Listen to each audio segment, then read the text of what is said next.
Hello everyone, my name is Pat. Welcome to my channel. Today I will be sharing with you guys my Asian readathon TBR. Now I actually panicked a little bit when I watched the Asian readathon video because it was released like a week before May, and this readathon is for the entirety of May, so I was like panicking a little bit for no reason, you know. Anyway, so here are the books that I'm planning on reading for the Asian readathon. So the prompts are optional. The only thing that you need to do to be able to join the readathon is to read one book by an Asian author. That's it. And this is a readathon that is hosted and started by Cindy from With Cindy, also joined last year. This year's challenges are loosely themed around Everything Everall All at Once, which is a movie featuring Michelle Yeoh, and I actually want to watch it. I know it's going to be emotional. I'm excited to watch it. These challenges can be combined if you find a book that, you know, meets all of these. So the first one is read a book written by an Asian author. So again, this is like the main prompt. This is the only prompt really that you need to do to join the readathon. So I mean, all of these books are going to be under that prompt. But the one kind of like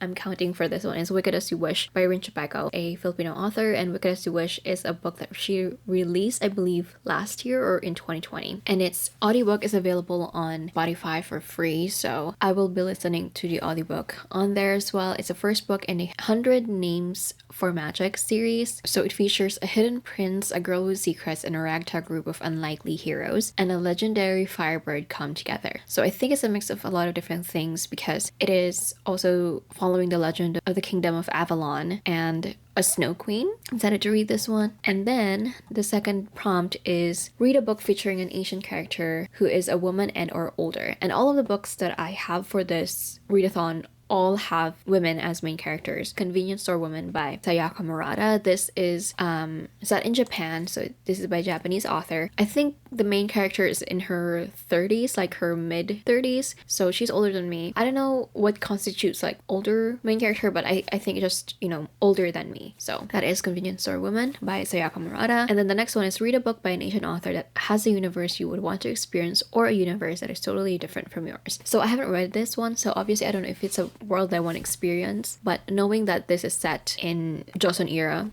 I think 1800s, maybe 1900s, I wouldn't want to experience it. So I have The Girl Beneath the Sea by 𝐁𝐸𝐤𝐬, The Girl Who Fell Beneath the Sea by 𝐁𝐸𝐤𝐬. Title is so long. So totally different universe from mine because this is again set in Korea in a Joseon period, and it's fantasy as well. So very excited for this one as well. This is actually the one that I'm also going to use for the next prompt, which is read a book by an Asian author that has a cover worthy of googly eyes. I mean, this one is the Fairy special edition of The Girl Who Fell Beneath the Sea. I love the end papers. So pretty. So definitely worth googly eyes. I love this one so much. And of course the naked hardback. This is a magical feminist retelling of a classic Korean legend, perfect for fans of Uprooted and Miyazaki's Spirited Away, both of which I really love. So excited to read this one as well. And the last prompt is read a book by an Asian author that has a high rating or was highly recommended. So Convenience Store Woman, I've heard so many people talk about, so that's been in my to read list for a while now. But also I have Parachutes by Kelly Yang. This was released, I believe, in 2020, and a lot of people have enjoyed this book. A lot of people have loved this and recommended this one. So it follows teenagers called Parachutes. They are Asian kids who are dropped off in the United States by their wealthy parents to live and study here. And we are following Claire Wang, who is one of these parachutes, and Danny De La Cruz is Claire's host sister. So Claire will be living with Danny and her family. Danny is an academic and debate team star who's trying to earn her way to Yale. And I think this has conversations also, or brings up a lot of